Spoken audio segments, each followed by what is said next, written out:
The transaction papers felt heavy in Grant Jamison's calloused hands as he stood in the dusty street outside Silas Morton's trading post in Tonopah Junction, Nevada, wondering what kind of man he had just become. The year was 1881, and the sun beat down mercilessly on the scattered buildings that made up this desperate little town. But Grant felt cold inside, staring at the document that declared him the legal guardian of a 20-year-old woman named Zelda Merrick, who apparently came with nothing but the clothes on her back, and a mangy black crow that perched on her shoulder like some kind of dark omen. He had needed help on his ranch after his sister left to marry a banker in San Francisco, and Silas had promised him a housekeeper, but this felt wrong in ways that made his stomach turn, even though everything was supposedly legal and proper. The girl stood 15 feet away, her honey-colored hair tangled and unwashed, her dress so faded and patched that he could barely tell what color it might have been originally. And those eyes, those startling green eyes that seemed too large for her thin face, watched him with an expression that might have been fear or resignation or perhaps just exhaustion. The crow made a rattling sound in its throat, and the girl reached up to stroke its glossy feathers with fingers that trembled slightly. Grant forced himself to walk toward them, trying to look less threatening than he felt, though he had never considered himself particularly intimidating at 26 years old, standing just under 6 feet tall with brown hair that never quite stayed where he wanted it, and a face his sister had always called honest. Silas stood in the doorway of his trading post, arms crossed, clearly eager to see this transaction completed, so he could pocket his finder's fee and move on to whatever other misery he planned to profit from next. "Miss Merrick," Grant said, stopping a respectful distance away and pulling off his hat. "My name is Grant Jamison. I own a cattle ranch about 8 miles north of here. I understand you are looking for employment and lodging, and I am in need of assistance with household matters. If you are willing, you may come work for me. You will have your own room, 3 meals a day, and fair wages. The work is honest, and I give you my word that you will be treated with respect." The girl said nothing for a long moment, just stared at him with those enormous eyes while the crow shifted on her shoulder. Then she leaned her head toward the bird, and Grant heard her whisper something so softly he could not make out the words. The crow made another sound, almost conversational, and pecked gently at a strand of her hair. She straightened up and looked directly at Grant for the first time with something that might have been the beginning of hope. "It told me you were kind," she said, her voice rough as though she had not used it in a long time. Grant did not know what to say to that. He glanced at Silas, who rolled his eyes and spat tobacco juice into the dirt, clearly thinking the girl was addled. But Grant looked back at Zelda and saw something in her expression that made him think she was far more present than she appeared. Perhaps the crow was just her way of feeling less alone, of having someone or something to trust when the world had given her precious little reason to trust anyone. "I am glad to hear it," Grant said finally, deciding that arguing with her method of determining his character would not help anything. "Are you willing to come with me then? I have a wagon just down the street. We can get you settled before sunset." She nodded once, a sharp, jerky movement, and picked up a canvas sack that looked nearly empty. That was apparently all she owned in the world. Grant felt anger rise in his chest, not at her, but at whatever circumstances had brought her to this point, where she had to be sold like property to a stranger just to have a roof over her head. He knew the papers Silas had drawn up were technically guardianship documents that included employment terms, supposedly legal under Nevada law, but the whole thing tasted like slavery dressed up in respectable language. "Come on, then," he said gently. "Let us get you home." The word home seemed to startle her, and he saw her eyes fill with sudden tears that she blinked away fiercely. The crow flapped its wings once, settling itself more firmly on her shoulder as they started walking. Grant noticed she moved with a slight limp, favoring her left leg, and he slowed his pace to match hers without making it obvious. Behind them, Silas called out something about the agreement being final and no refunds, which Grant ignored completely. His wagon was hitched outside the general store where he had picked up supplies earlier that morning, back before he had made what might have been the strangest decision of his life. Two sturdy horses, Copper and Ash, stood patiently in their traces, flicking their tails at flies. Grant helped Zelda up onto the bench seat, careful not to touch her more than necessary, aware of how she flinched slightly even at that brief contact.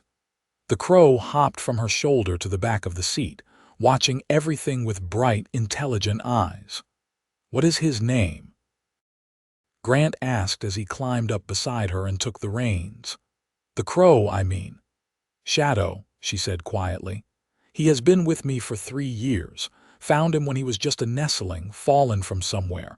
I fed him scraps and he never left." "That is a good name," Grant said, clicking his tongue to start the horses moving. They pulled out of town heading north, the road dusty and rutted from lack of rain. "He is welcome at the ranch as long as he does not bother the chickens too much. We have about 30 laying hens, and they can be temperamental." He thought he saw the corner of her mouth twitch, almost like the beginning of a smile, but it was gone so quickly he might have imagined it. They rode in silence for a while, the afternoon sun slanting across the sagebrush and rocky hills that characterized this part of Nevada. It was harsh country, beautiful in its own stark way, but unforgiving to those who did not respect it. Grant had been born in Missouri, but came west with his parents when he was 12, looking for opportunity and finding mostly hard work. His father had died 5 years ago when a horse threw him, and his mother had followed 2 years later from pneumonia, leaving Grant and his sister Emma to run the ranch.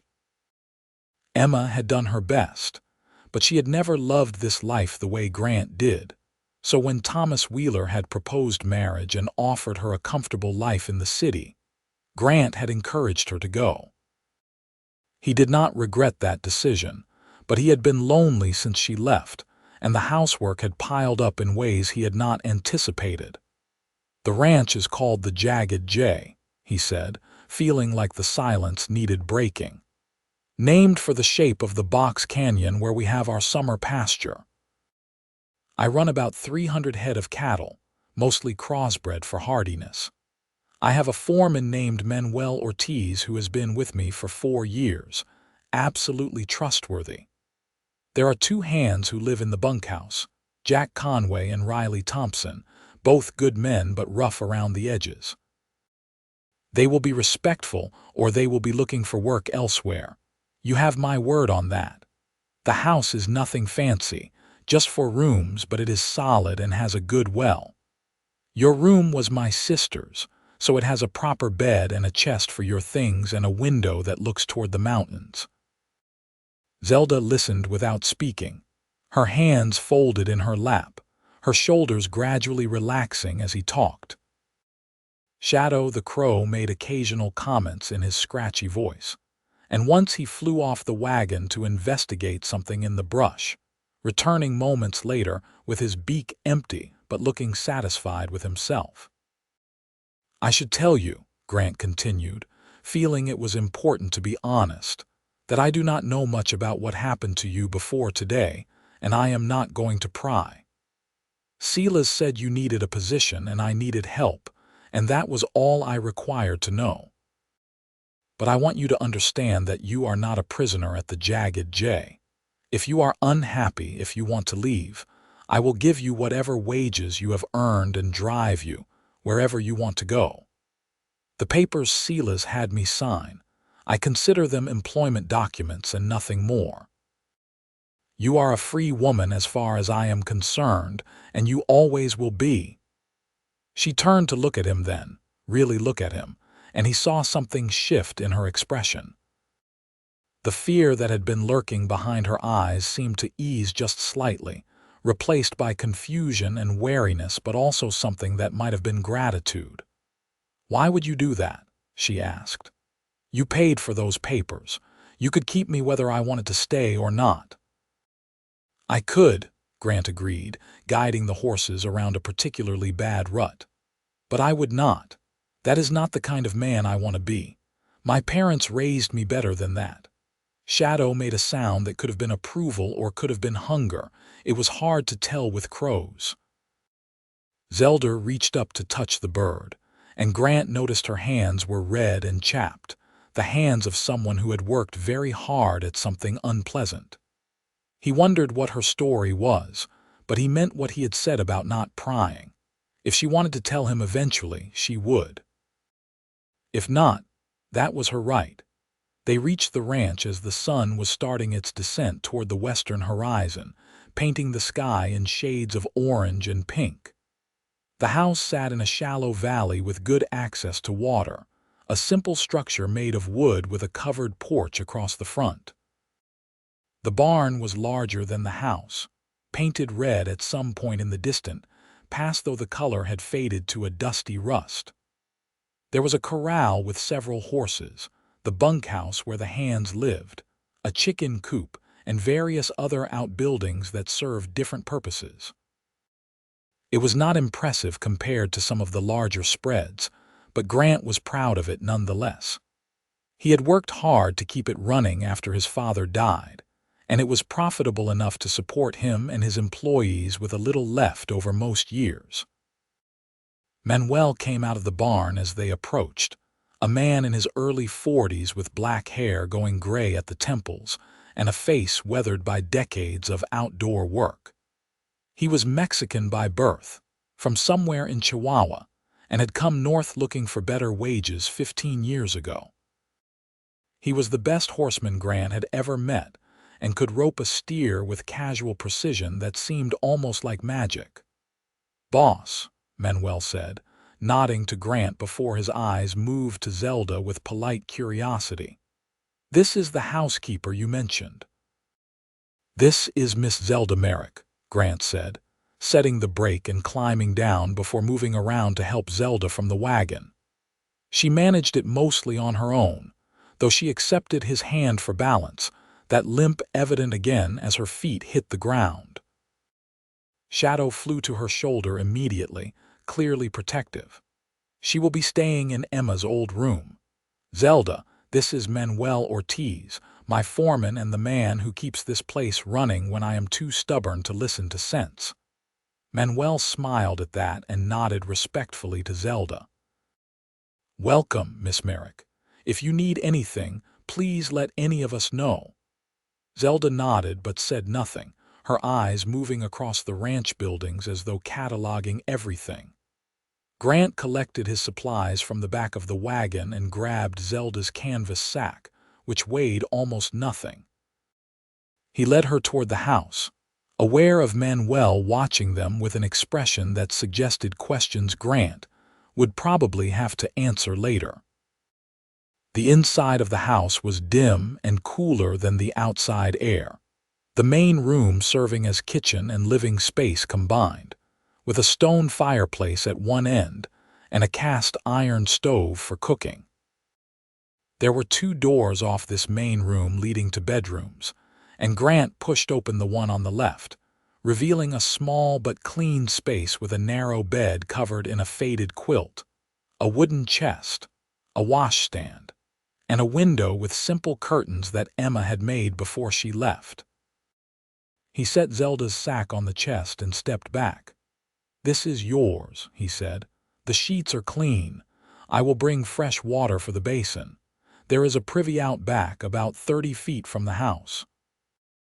Meals are usually at sunrise, noon, and sunset, though I am not much of a cook, so do not expect anything fancy. Tomorrow I can show you around properly, where everything is kept, what needs doing. For tonight, just rest. You look like you could use it." Zelda stood in the doorway of the room, one hand on the frame, looking at the space as though she could not quite believe it was real. Shadow hopped from her shoulder to the bedpost, tilting his head this way and that as he examined his new surroundings. "Thank you," she said, so quietly Grant almost missed it. "You are welcome," he replied. "I will leave you to settle in. I need to help Manuel with evening chores, but I will be back in an hour or so to make supper. Come out when you are ready or stay in here if you prefer. Whatever you are comfortable with." He left her there and went back outside, finding Manuel waiting by the barn with his arms crossed and one eyebrow raised in an expression Grant knew well. It was the expression that meant Manuel was going to say something Grant probably needed to hear but might not want to. "You want to explain what is going on?" Manuel asked without preamble. "Because that girl looks like she has been through hell and then some, and I am thinking there is a story here I should know about." Grant sighed and pulled off his hat, running a hand through his hair. "Silas Morton sent word he had a woman looking for work, and I needed help around here. I went into town, signed some papers, and brought her home. That is all there is to it."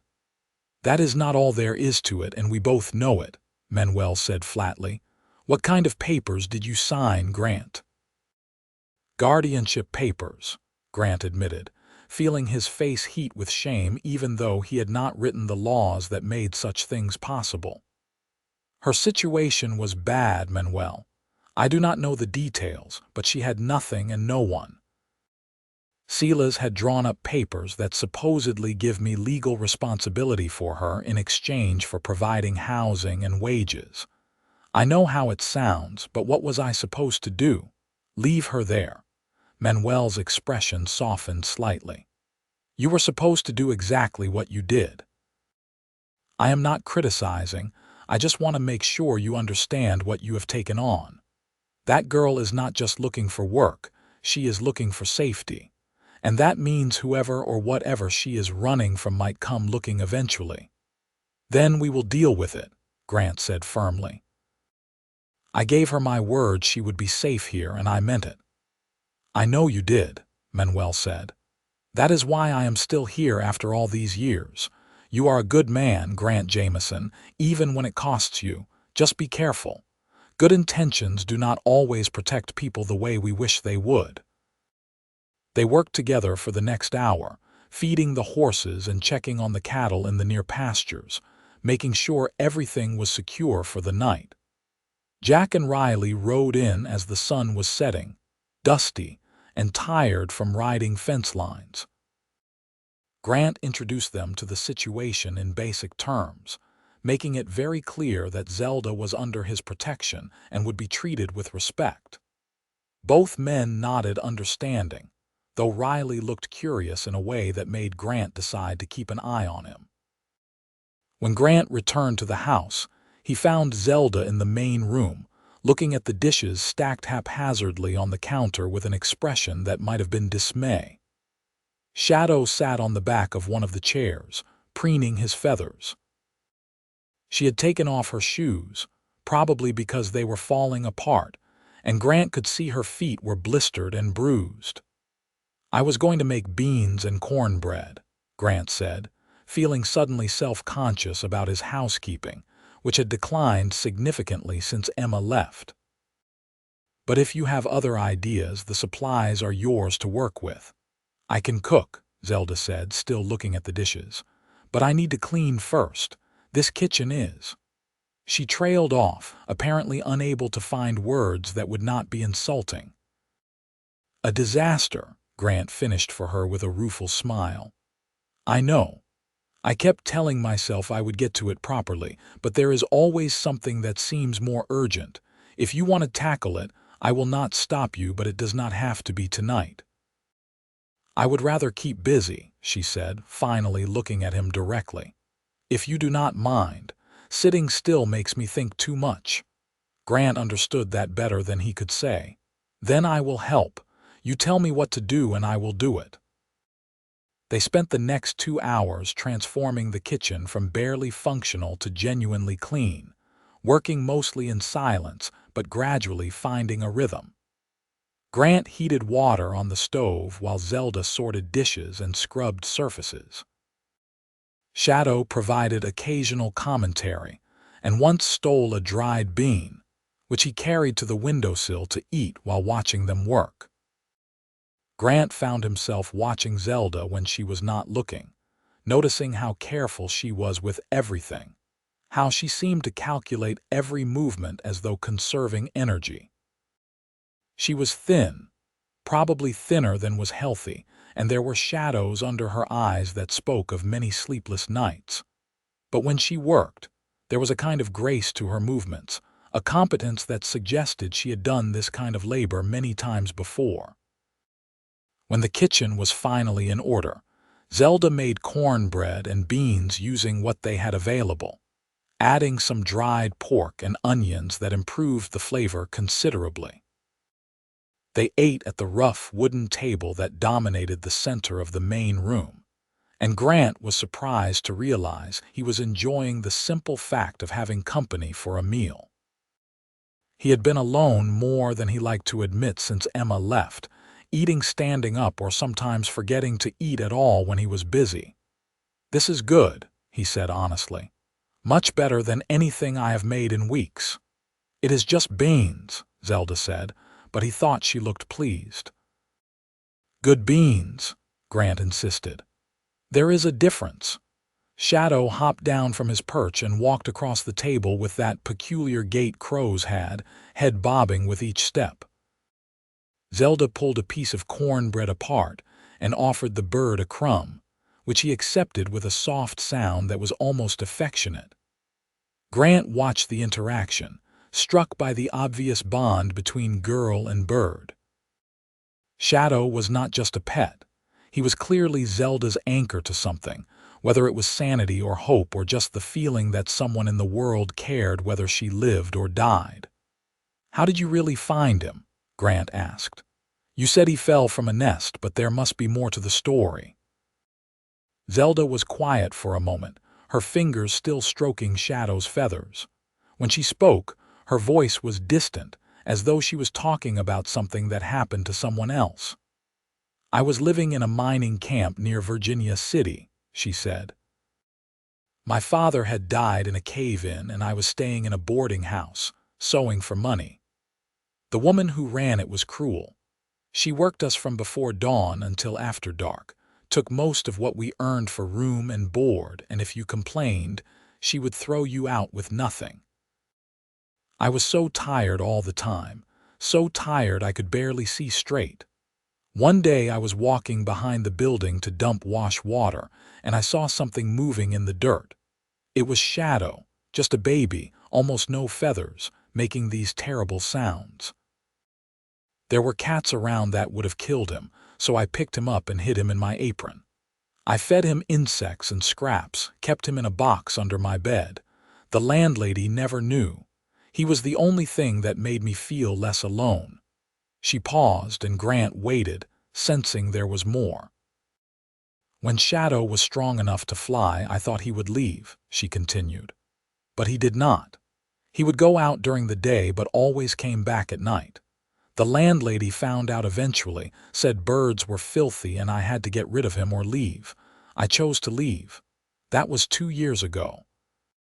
I have been working wherever I could find it since then, and Shadow has stayed with me the whole time. He is more loyal than most people I have known." "What happened to bring you to Tanapa Junction?" Grant asked gently. Zelda's expression closed off slightly, and she shook her head. "That is a story for another time, maybe, if you do not mind." "I do not mind," Grant assured her. "I meant what I said earlier. You do not owe me your history, I just want you to feel safe here." She looked at him then with those startling green eyes, and he saw uncertainty there, as though she wanted to believe him but had been disappointed too many times before. "Why are you being kind to me? You do not know me, I could be terrible at housework. I could steal from you, I could be anything." "You could be," Grant agreed. "But I do not think you are. And even if you were, everyone deserves a chance to start over. This country is supposed to be about that, about being able to leave your past behind and build something new. Most people do not get that chance, not really, but maybe I can give it to you. That seems like a worthwhile thing to do. Tears filled Zelda's eyes again, and this time she let them fall, tracking down her cheeks silently. Shadow made a distressed sound and pressed his head against her chin, and she wrapped her hand gently around him, taking comfort from his presence. Grant looked away, giving her privacy, his own throat tight with emotion he did not fully understand. He had expected bringing someone to help with the house would be a practical arrangement, a simple exchange of labor and wages, but he was starting to realize it was going to be much more complicated than that. Zelda was not just a housekeeper. She was a person who had been broken by whatever life had thrown at her, and now he had made himself responsible for helping her heal. That was a heavy responsibility, but as he watched her gather herself together, wiping her eyes with the back of her hand and taking a shaky breath, he found he did not regret it. The next several weeks fell into a pattern that became comfortable more quickly than Grant had anticipated. Zelda threw herself into improving the house, cleaning and organizing with an energy that seemed fueled by the need to feel useful. She washed all the linens, scrubbed floors that had not been properly scrubbed in months, and reorganized the pantry so that everything had a logical place. She turned out to be an excellent cook, despite limited ingredients, creative with whatever was available and able to make even simple meals interesting. The men noticed immediately. Both Jack and Riley started showing up at the main house around mealtimes with transparent excuses, hoping to be invited to stay. Grant allowed it occasionally, aware that Zelda needed to get comfortable around other people, but also protective of her peace and privacy. Manuel became a quiet ally in this, helping Grant run interference when the hands got too curious or too familiar. He was kind to Zelda in his straightforward way, treating her with respect but not pity, which seemed to be exactly what she needed. She gradually began to relax around him, even exchanging a few words at mealtimes, though she still spoke so softly that Grant often had to lean closer to hear her. Shadow became a fixture around the ranch, and to Grant's relief, he did not terrorize the chickens. Instead, the crow seemed to adopt a role as self-appointed guardian, patrolling the area around the house and making warning sounds whenever strangers approached. He was surprisingly good at it. More than once, his harsh calls alerted them to visitors before they could see who was coming. The hands found Shadow amusing at first, then genuinely useful, and eventually they started leaving small treats for him, which the crow accepted with regal dignity. Grant found himself watching Zelda more than he probably should, noticing small changes as the weeks passed. She gained a little weight, her face filling out so she no longer looked quite so gaunt.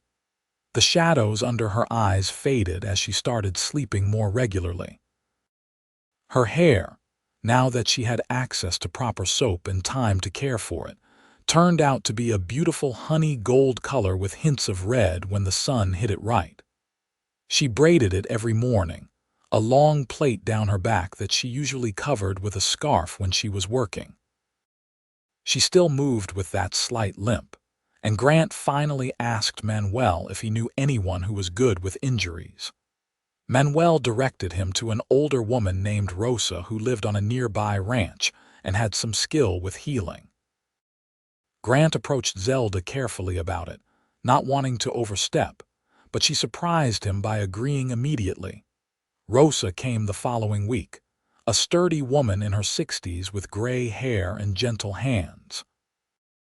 She examined Zelda's leg in private and reported to Grant afterward that it was an old injury, probably a broken bone that had not been set properly.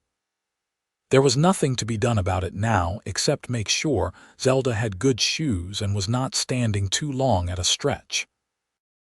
Rosa also quietly told Grant that Zelda bore scars that suggested a hard life, but none that appeared recent, which relieved him more than he wanted to examine too closely. As autumn deepened and the days grew shorter, Grant realized he was enjoying Zelda's presence in ways that had nothing to do with clean floors and good meals. He liked the sound of her moving around the house, the quiet humming she did sometimes when she thought no one was listening, the way Shadow would have conversations with her in the morning, the crow chattering and Zelda responding as though it was all perfectly logical. He liked seeing her gradually come alive, her smiles becoming more frequent, her laughter surprised out of her occasionally by something Manuel said or one of Shadow's antics. He liked the way she paid attention to small things, putting wildflowers in a jar on the table or mending one of his shirts without being asked, the stitches so tiny and precise they were almost invisible. What he did not like was the way his heart had started beating faster when she entered a room, or the way he found excuses to be near her, or the way he caught himself thinking about her at inappropriate times, like when he was supposed to be focusing on whether to sell the yearling cattle now or wait until spring. He was falling for her, which was possibly the stupidest thing he could do given the circumstances. She worked for him, depended on him for safety and security, and the last thing she needed was her employer developing feelings that would complicate everything. So Grant did his best to keep his distance, to remain friendly but professional, to ignore the way his chest tightened when she smiled at him. It was Manuel who finally called him on it, cornering him in the barn one afternoon in late October while they were repairing tack. "You are in love with her," Manuel said bluntly, not even bothering to phrase it as a question. Grant focused very intently on the leather strap he was working on. "I do not know what you are talking about." "Yes, you do. You look at her the way my father used to look at my mother, like she is the best thing you have ever seen. And she looks at you the same way when you are not watching. So why are you both pretending nothing is happening?" "Because it would be taking advantage," Grant said tightly. "She is here because I gave her a job, not because she has anywhere else to go. If I said something, she might feel obligated to respond in a certain way. That would not be right. Or," Manuel suggested, "she might feel the same way you do, and you are both being miserable for no reason. Have you considered that? It has only been 6 weeks. So, my parents met on Tuesday and were married on Saturday, and they had 40 years together before my father died. Time does not matter as much as people think. What matters is whether you are brave enough to be honest." Grant set down the tack and looked at his foreman, this man who had become more friend than employee over the years. "What if I ruin everything? She is finally starting to feel safe here. I do not want to make her uncomfortable in her own home." "Then be careful about how you do it," Manuel said. "But do not let fear make your decisions for you. That is no way to live." Grant thought about that conversation for days, turning it over in his mind while he worked, watching Zelda and trying to determine whether Manuel was right about her feelings. It was hard to tell. She was friendly enough but still guarded, still careful in ways that suggested her trust was not given easily. He noticed small things, though. The way she always made sure his coffee was how he liked it. The way she had mended all his shirts and even his work pants without mentioning it.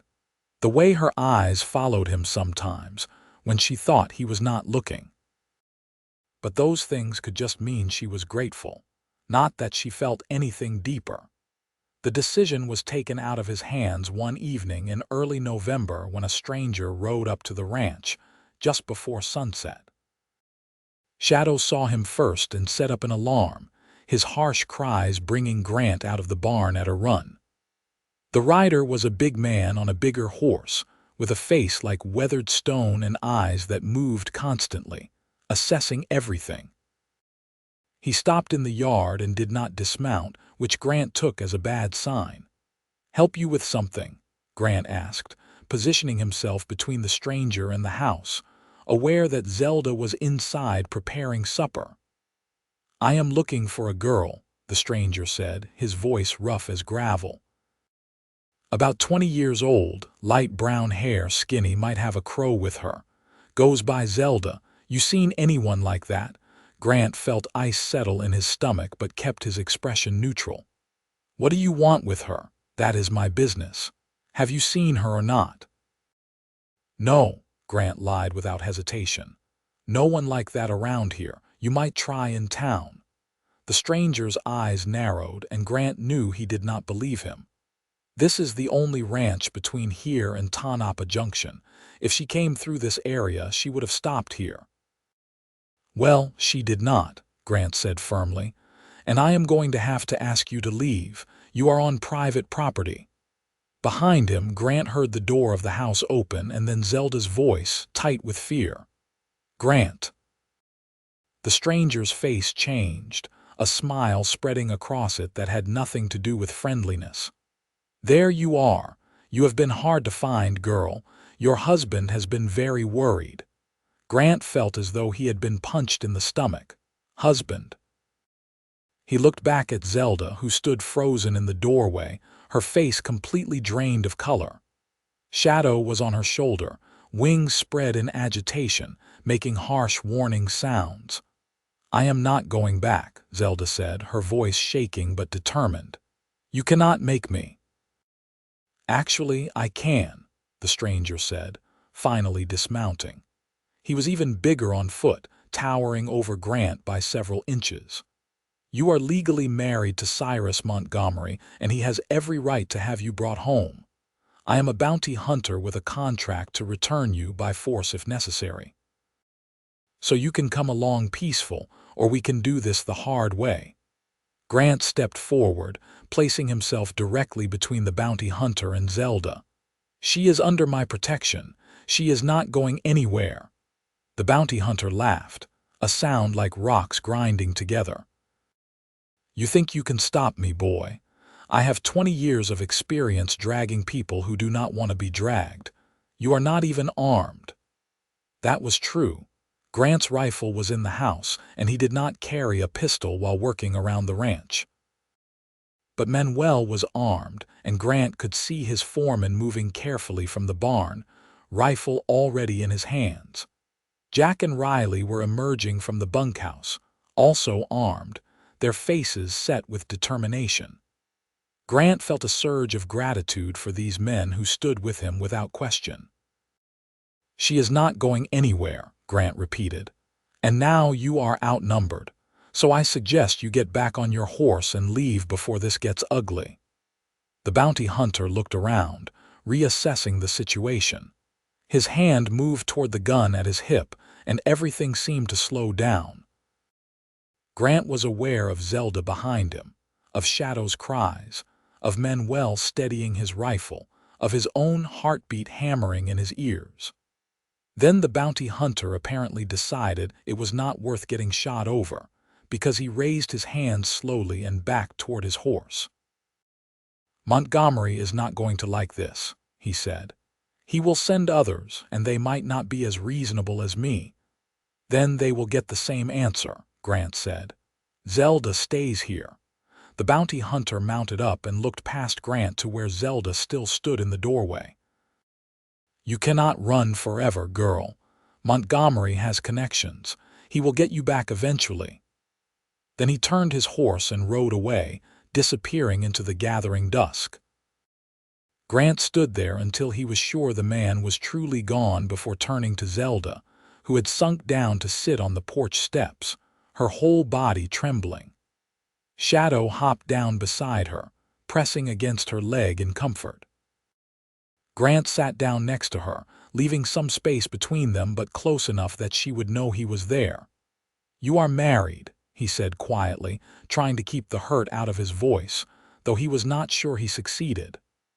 "I was forced to marry him," Zelda said, the words coming out in a rush. 2 years ago. I was working in a saloon in Virginia City, just serving drinks and cleaning, nothing else, I promise. Cyrus Montgomery came in one night, and he decided he wanted me. I told him no, but he went to the owner and bought my debt, everything I owed for room and board. Then he told me I could marry him or he would have me arrested for theft of services. I did not understand how that was legal, but he had a judge who was his friend, and they drew up papers, and I was married before I even realized what was happening. Grant felt sick. What kind of man does that? A rich one, Zelda said bitterly. He owns silver mines, has interests in half the businesses in Virginia City. He wanted a wife who would not argue, who would be grateful for his attention. But I could not do it. He was cruel, Grant. He would hit me when I did not please him, lock me in my room for days, tell me I was worthless and lucky he had saved me from the streets. I tried to leave twice, and both times he found me and brought me back, and it was worse. The second time, he pushed me down the stairs and broke my leg. That is why I limp. He did not even call for a doctor until 3 days later, said I needed to learn my lesson first. Grant wanted to find Cyrus Montgomery and make him answer for what he had done, wanted it so badly his hands shook. But what Zelda needed right now was not his anger, it was his support. "How did you get away?" he asked. "Shadow," she said simply, touching the crow's head. "I know it sounds crazy, but he found a way out.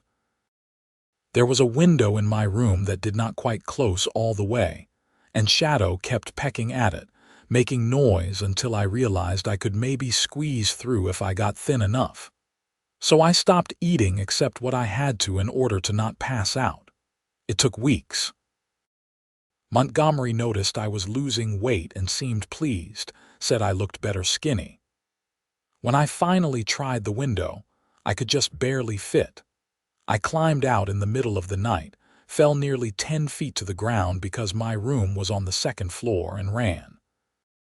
Shadow flew ahead of me, guiding me like he knew where to go. I walked for days, hiding during the day, moving at night. I ended up in Tanapa Junction with nothing, and that is where Silas found me. I know those papers he had you sign probably are not legal if I am already married, but I did not know what else to do. I just wanted somewhere safe to hide. Grant could not help himself. He reached over and took her hand, squeezing it gently. "You do not have to hide anymore.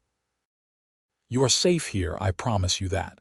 Montgomery and his bounty hunters are not taking you anywhere." "He has money and lawyers," Zelda said, her voice breaking. "What do you have?" "I have this ranch, and I have good people working with me, and I have the truth," Grant said. "What Montgomery did to you, forced marriage and imprisonment and violence, that is not legal no matter how many corrupt judges he has in his pocket. We will fight this properly, through the law. There are good lawyers too, and I will find one. But even if I cannot, you are still not going back to him. I will not allow it." Zelda turned to look at him, tears streaming down her face. "Why are you doing this? I have brought nothing but trouble to your door. That man could have killed you tonight. But he did not," Grant said. "And I am doing this because it is right, and because I—" He hesitated, then decided Manuel was correct about being honest. "Because I care about you, Zelda. Much more than I probably should, given that you have only been here a few weeks, but I cannot seem to help it. You make everything better just by being here. The house is brighter with you in it. The days feel less empty. When I see you smile, it is like the sun coming out.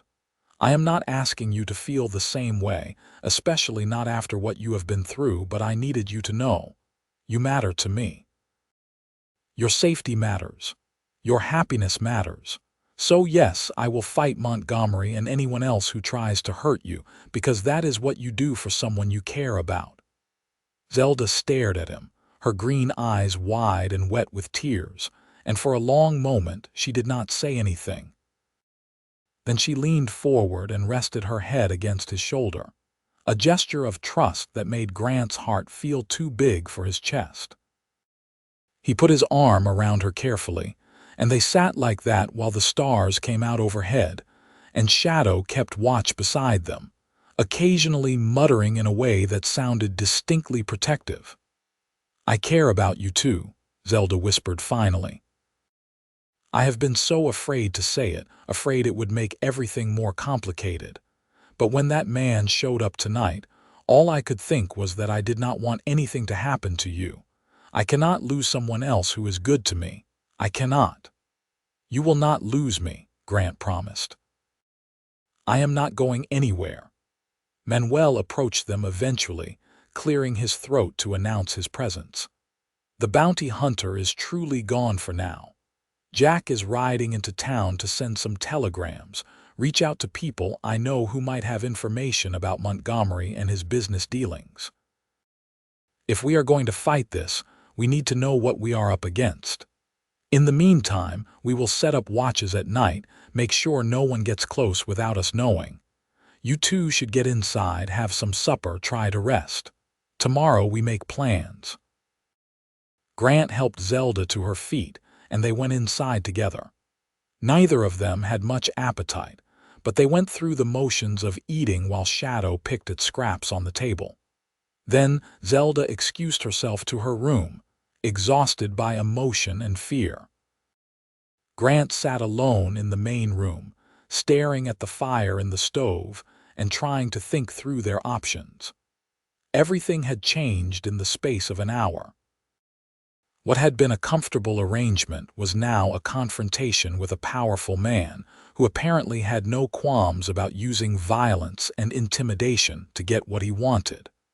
But Grant meant what he had told Zelda. He would not let her be taken back to a life of abuse and imprisonment. Even if it cost him everything he had built here, even if it meant going up against the legal system that seemed determined to protect men like Montgomery, he would fight. Because some things were more important than safety or convenience or even common sense. Some things were worth risking everything for. He just hoped he was strong enough to win. The next several weeks were tense, everyone on edge waiting for Montgomery to make his next move. Jack returned from town with troubling news. Cyrus Montgomery was indeed a wealthy man with substantial holdings in Virginia City and connections to various territorial officials. He had reported Zelda as a runaway wife and had legal documents that supported his claim of marriage. However, Jack had also discovered that Montgomery had a reputation for brutality, and there were rumors of at least 2 previous wives who had disappeared under mysterious circumstances. Nothing had ever been proven, but the whispers were there for anyone willing to listen. Grant hired a lawyer named Samuel Harrison, who had an office in Carson City, and was willing to take on difficult cases. Harrison came to the ranch to meet with Zelda, taking detailed notes about her forced marriage and subsequent abuse. He was honest about their chances. Nevada law heavily favored husbands in marital disputes, and proving coercion would be difficult without witnesses willing to testify against a man as powerful as Montgomery. But Harrison thought they might be able to build a case for annulment based on duress, especially if they could document Montgomery's violence and find others who had suffered similarly. While Harrison worked on the legal front, life at the ranch continued with an undercurrent of watchfulness. Grant made sure someone was always nearby when Zelda was outside, and they kept weapons close at hand. Shadow became even more vigilant, his sharp eyes and ears detecting visitors long before anyone else noticed. The Crow's warnings saved them twice when riders approached who turned out to be working for Montgomery, men who claimed to be passing through but who lingered too long and asked too many questions. Each time, Grant and the Hands made it very clear that Zelda was under their protection, and any attempt to take her would be met with force. Through all of this, Grant and Zelda grew closer. They talked for hours in the evenings after supper, sharing stories about their lives, their hopes, their fears. Grant learned that Zelda had always wanted to learn to read properly. She could manage basic words, but full books were beyond her. So he started teaching her, patiently working through his sister's old primers and then graduating to newspapers and simple novels. Zelda was a quick study, hungry for knowledge, and her excitement when she managed to read entire paragraphs on her own was infectious. Shadow would sit on the table during these lessons, tilting his head as though listening, occasionally pecking at words he found particularly interesting. Zelda learned about Grant's dreams for the ranch, how he wanted to expand eventually, maybe breed horses in addition to running cattle. She listened to his memories of his parents, his complicated feelings about being left alone to manage everything, his worry that he was not doing as well as his father would have. She told him he was wrong, that he had kept the ranch running through difficult years, and that his father would be proud. The certainty in her voice made Grant believe her. They also discovered they made each other laugh, something neither had expected. Grant found that Zelda had a dry sense of humor that caught him off guard, and Zelda seemed surprised and delighted when she could make him laugh out loud. Shadow contributed to these moments, the crow having developed a repertoire of sounds and behaviors that were genuinely funny. He learned to mimic the sound of Manuel calling for the horses, which confused everyone the first several times it happened. He also developed a game where he would steal small objects and hide them in increasingly creative places, then watch with apparent satisfaction when people searched for them. In December, the first snow came, dusting the ranch in white and making everything feel quieter and more isolated. Grant worried about access to town being cut off if the weather turned bad, but Manuel assured him they were well supplied and could manage for weeks if necessary. Christmas was approaching, and Grant found himself wanting to make it special for Zelda, who admitted she had not celebrated the holiday properly in years. He rode into Tanapa Junction on a clear day and bought fabric for a new dress, blue calico, that he thought would bring out the color of Zelda's eyes. He also found a book of poetry by a writer named Emily Dickinson that the storekeeper said was very popular. For Shadow, he bought a bag of walnuts, which he had learned the crow particularly enjoyed. They were expensive and hard to come by, but the look on Zelda's face when Shadow cracked the shells with his beak would be worth it.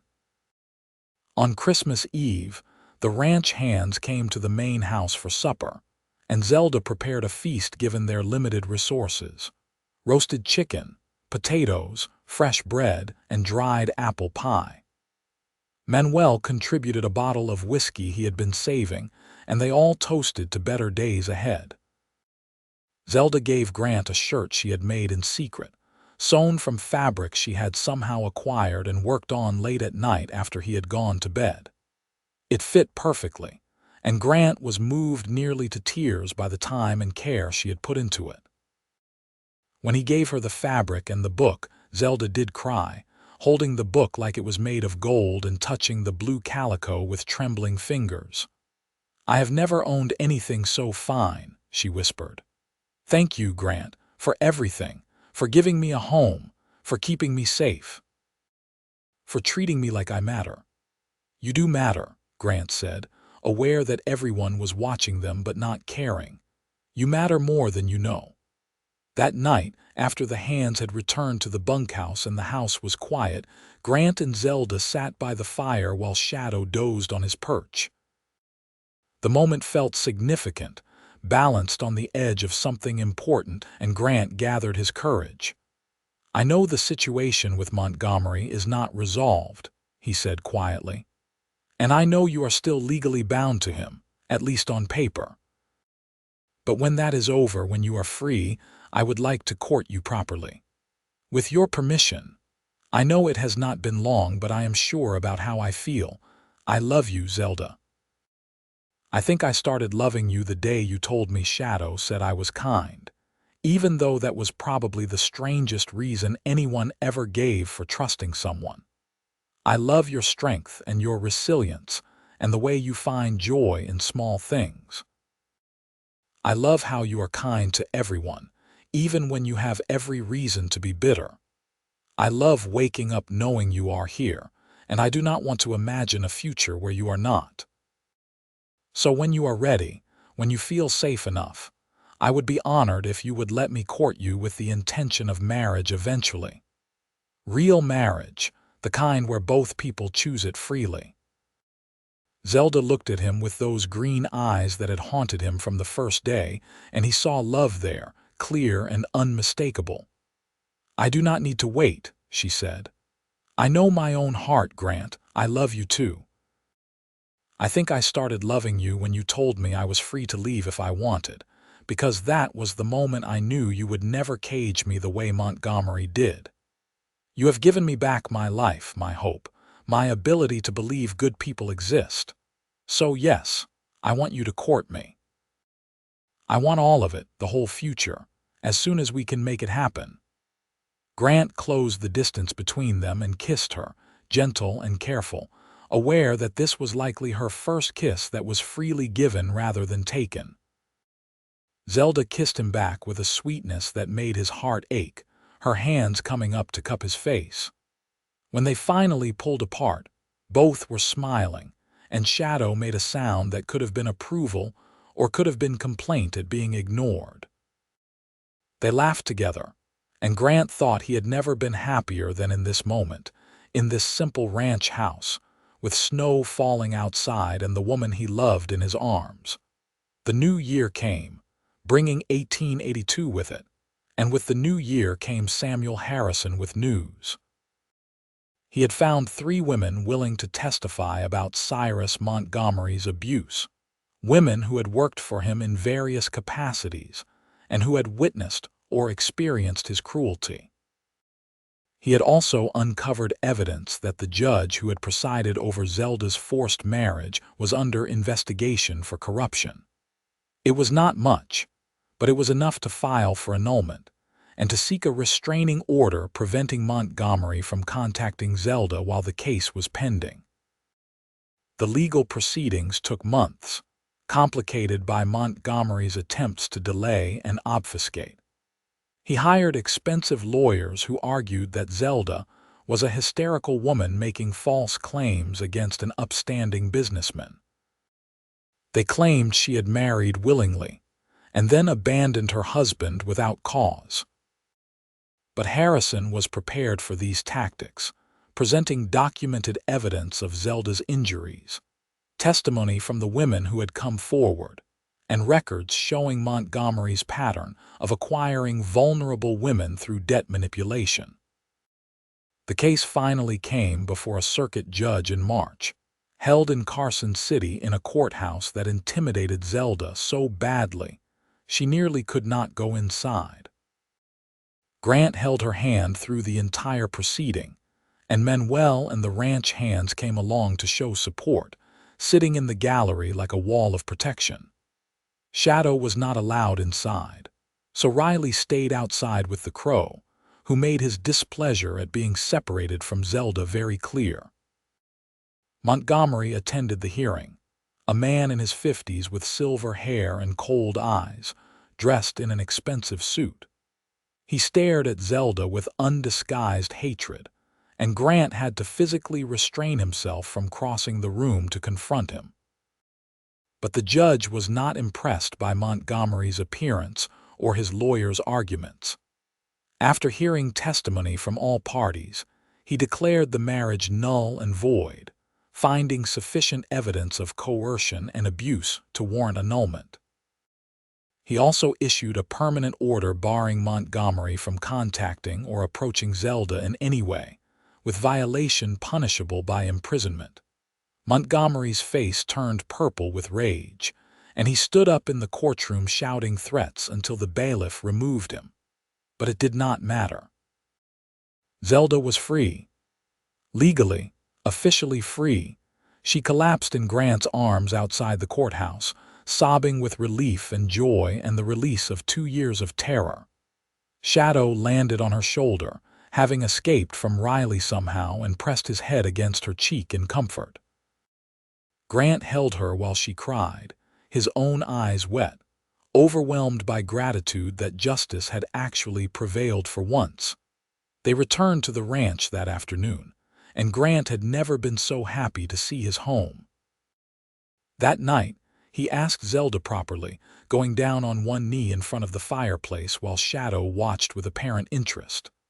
"Zelda Merrick, you are the bravest, strongest, most incredible woman I have ever met. You have made my house a home and my life something worth living. Would you do me the honor of becoming my wife? The real kind where we choose each other freely and stand together as equals." "Yes," Zelda said, pulling him to his feet so she could kiss him. "Yes, absolutely yes." They were married a month later in a small ceremony at the ranch, with Manuel serving as best man and Rosa standing up for Zelda. The circuit preacher came out from Tanapa Junction, and what few neighbors they had in the area attended, along with people from town who had gotten to know and respect Zelda. She wore a dress made from the blue calico Grant had given her at Christmas, altered and improved with help from Rosa. Shadow sat on the back of a chair during the ceremony, unusually quiet as though understanding the importance of the occasion. The wedding was simple but perfect, full of genuine joy rather than expensive displays. They exchanged vows in the afternoon sunshine, promising to love and honor each other, to stand together against whatever challenges came their way. When the preacher pronounced them married, and Grant kissed his wife for the first time, Shadow let out a triumphant cry that made everyone laugh. They celebrated with food and music, Manuel playing a guitar Grant had not known he owned, and dancing under the stars as the evening grew late. That night, in the bedroom they now shared, Grant made love to his wife with tenderness and patience, taking his time to show her that physical intimacy could be beautiful rather than frightening. Zelda responded with trust and gradually growing passion, and afterward they lay tangled together in the darkness, talking quietly about their future. They wanted children eventually, but not right away. They wanted time to just be together, to build their marriage on a foundation of friendship and love before adding more complexity. They talked about improving the ranch, about Grant's horse breeding plans, about maybe eventually building a bigger house. They talked about everything and nothing, just reveling in the freedom to be together without fear or obligation, just choice. The years that followed were good ones. The ranch prospered, and Grant did indeed start breeding horses, developing a reputation for quality animals that could handle Nevada's harsh conditions. Zelda became known in the area as an excellent seamstress, taking on work from neighbors and people in town, building up savings of her own. She also continued learning to read, and eventually worked her way through whole novels, her favorite being anything by Charles Dickens. She said she liked his stories about people overcoming hardship, which Grant understood completely.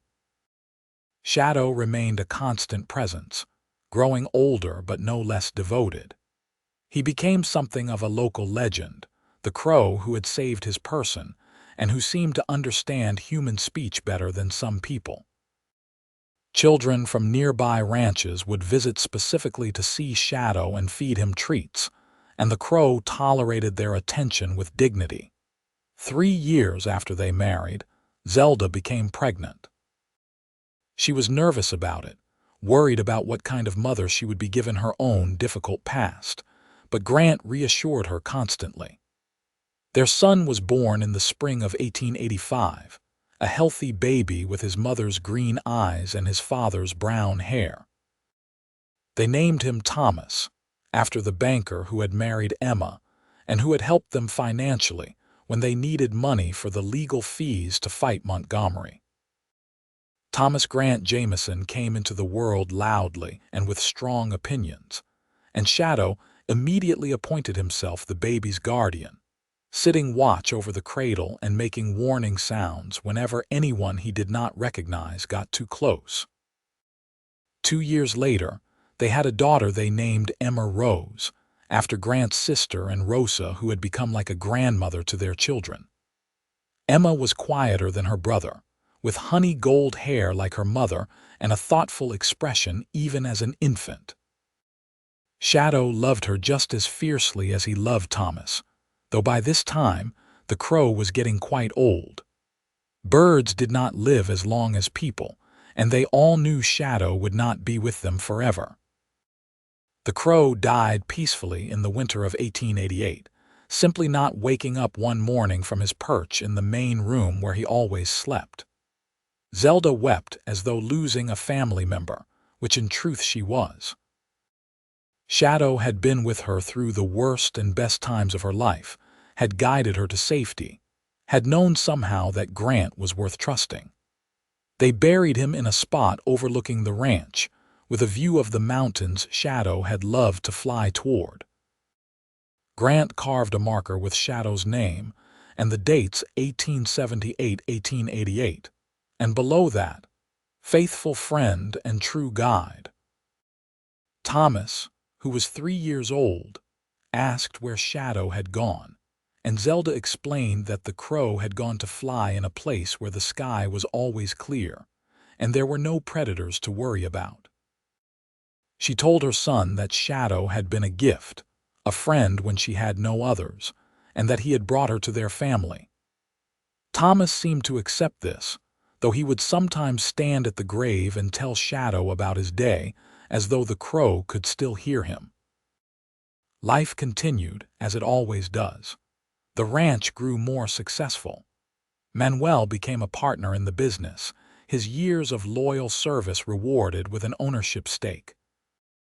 Jack and Riley moved on to other opportunities, replaced by new hands who were trained in the same culture of respect and hard work. Emma Jamison visited occasionally from San Francisco, delighted with her niece and nephew and proud of her brother for building such a good life. Rosa taught Zelda more about healing herbs and traditional remedies, knowledge that proved useful when dealing with the inevitable injuries and illnesses that came with ranch life. Grant and Zelda's love deepened with time rather than fading, the way it does when a relationship is built on genuine friendship and respect. They had their disagreements, of course, moments of frustration or miscommunication, but they always worked through them, both having learned hard lessons about the importance of honesty and kindness. They made it a rule never to go to bed angry, and they kept that rule faithfully. More children came, another son named after Manuel and a second daughter they called Grace. Each child was welcomed with joy, and each learned from an early age the story of how their mother had been saved by a crow who knew true kindness when he saw it. The story became part of the family mythology, told and retold, embellished slightly over time but never losing its essential truth. In 1895, Zelda finally received word that Cyrus Montgomery had died, killed in a mining accident at one of his own operations. She felt nothing but relief at the news.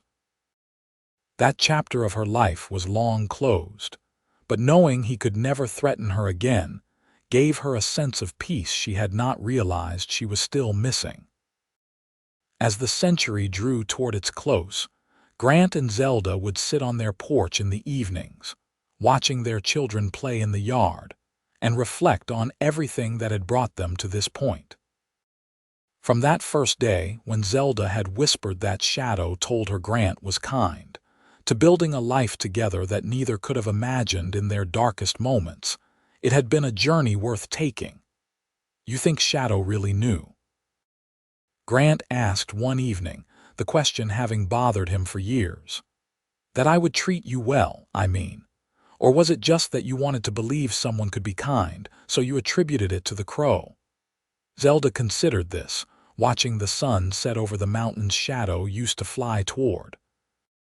"I think animals know things we do not always understand, Shadow had good instincts about people. He would have made a fuss if you were dangerous. But I also think I knew, somewhere deep down. I could see it in your eyes that you were uncomfortable with the whole situation, that you wanted to do right by me. Shadow just gave me the courage to trust my own judgment. He was a good friend to you, Grant said, reaching over to take her hand. He was, Zelda agreed. He saved my life in more ways than one. But you did too, Grant. You gave me back my future. You showed me that love does not have to hurt, that marriage can be a partnership between equals. You made me believe I deserved happiness. That is a gift I can never repay. You repay it every day, Grant said, bringing her hand to his lips. By being here, by choosing me, by building this life with me. I am the lucky one, Zelda. I went to town that day thinking I was hiring a housekeeper, and instead, I found everything I did not know I was missing. You are the best thing that ever happened to me. They sat in comfortable silence as the stars came out. Their children eventually called inside to wash up for bed, the sounds of the ranch settling down for the night familiar and comforting. Manuel was teaching Thomas how to rope, and the boy had his father's patience and his mother's determination. Little Emma Rose followed Zelda everywhere, learning to cook and sew and asking a million questions about everything. The younger children were still too small for much beyond playing and getting into mischief, but they added joy and chaos in equal measure. This was their life, built from pain and fear and a crow's strange wisdom, grown into something beautiful and lasting.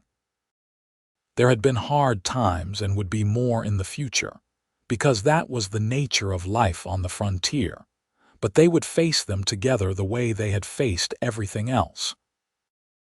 Years later, when Thomas was grown and preparing to take over management of the ranch, he asked his parents to tell him the full story of how they met. Not the simplified version for children, but the real account with all its complications. Grant and Zelda sat him down and told him everything, the forced marriage, the abuse, the escape, the legal battle, all of it. Thomas listened with growing anger on his mother's behalf, but also with pride and admiration. You are the bravest person I know, he told Zelda when the story was finished. To survive all that and still be so kind, so loving with us, I do not know if I could do it. You could, Zelda assured him. When you have no choice, you find strength you did not know you had. And when you have people who love you, like your father loved me, like Shadow watched over me, it makes everything possible. That is what I want you to remember, Thomas. When you have your own family someday, remember that love should be freely given, that your partner should be your equal, that kindness matters more than anything else. Your father taught me that, and it is the best lesson I ever learned. I will remember, Thomas promised, and he did, passing those values on to his own children when the time came. Grant and Zelda lived long lives, seeing the turn of the century and the beginning of a new era. They watched as Nevada changed, as the rough frontier town of Tonopah Junction grew into a proper town with schools and churches, and even a railroad connection. They saw automobiles begin to appear, though Grant never trusted them the way he trusted horses. They saw their children grow and marry and have children of their own, the ranch remaining in the family and continuing to prosper. When Grant died in 1920 at the age of 65, his heart simply giving out after a full day of work he probably should have left to younger men. Zelda mourned him deeply, but without the desperate grief of someone whose world had ended. She had known true partnership with him, nearly 40 years of love and laughter and shared purpose. She missed him terribly, but she also carried him with her in every memory, every value he had instilled, every moment of kindness he had shown not just to her, but to everyone he encountered. She lived another 8 years, dying peacefully in her sleep in 1928 at the age of 67, surrounded by children and grandchildren who loved her. Thomas found her in the morning, a slight smile on her face, her hands folded on her chest. On the nightstand beside her bed was an old photograph of a young woman with a crow on her shoulder, standing next to a tall cowboy with an honest face. Below the photograph was a pressed wildflower, the kind that used to grow in the valley around the ranch, and a small black feather, carefully preserved for decades. They buried Zelda next to Grant, under the big cottonwood tree near the house, within sight of Shadow's grave on the hill. The whole county came to the funeral, it seemed, people whose lives Zelda had touched with her quiet kindness and her remarkable story. The preacher spoke of courage and love, and the mysterious ways God worked in people's lives, and then Thomas stood up to speak as well. "My mother once told me that a crow saved her life," he said, his voice steady despite his grief. "When I was young, I thought that was just a nice story. But as I grew older, I came to understand that it was true, just not in the simple way I had imagined. Shadow the crow did not physically save her, though I suppose in a way he did by alerting her to danger and guiding her to safety. But what really saved my mother was her own courage, her refusal to give up even when everything seemed hopeless. Shadow was a friend when she had no others, a companion who asked nothing but gave everything, and that friendship kept her going until she found my father.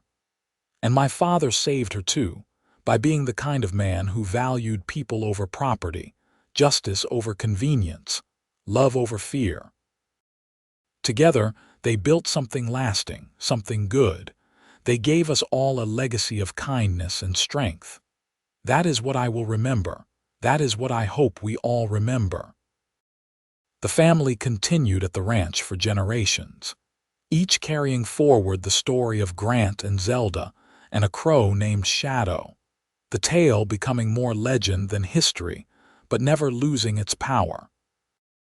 Young people in the family were taught to pay attention to animals, to respect their wisdom, to remember that loyalty and love could come from unexpected places. They were taught that kindness mattered, that treating people with dignity and respect was not optional but essential, that true strength meant protecting those who could not protect themselves. The ranch itself became known for these values, for treating employees fairly, for being a place where people could find safety and opportunity. It was said that you could always tell someone who had worked at the Jagged J, because they carried themselves with a certain quiet confidence, knowing they had been valued and respected. And on the hill overlooking the ranch, Shadow's grave became a place where family members would go when they needed to think or make important decisions. Children would bring offerings of seeds or nuts, asking the long-dead crow for guidance the way their great-great-grandmother once had. It was fanciful, maybe, but it connected them to their past, to the remarkable story of a woman who escaped darkness with the help of an unlikely friend, and found love with a cowboy who understood that kindness was the truest form of strength.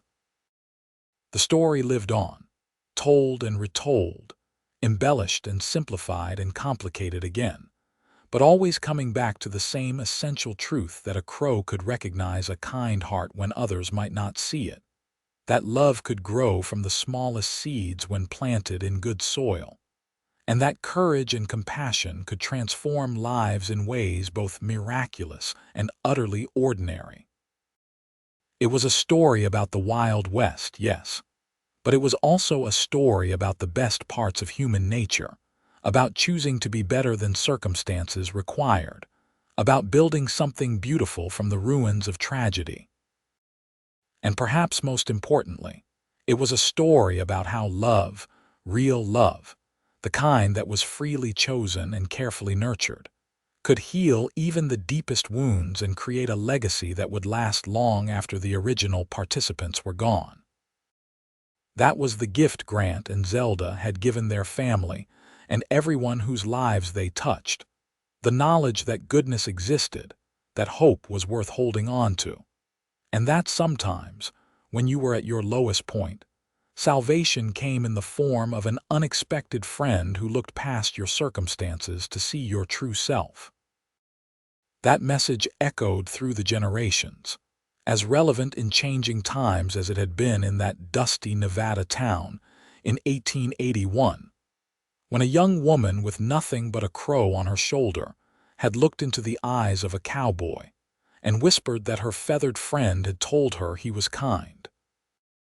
It had been true then, and the truth of it continued to ripple outward through time, touching lives and changing hearts, proving that the smallest acts of kindness could have the largest consequences, and that love, when given freely and received gratefully, could indeed conquer even the darkest circumstances. The story did not end, because stories like this never really do. They become part of the fabric of a family, woven into the identity of everyone who claims that heritage.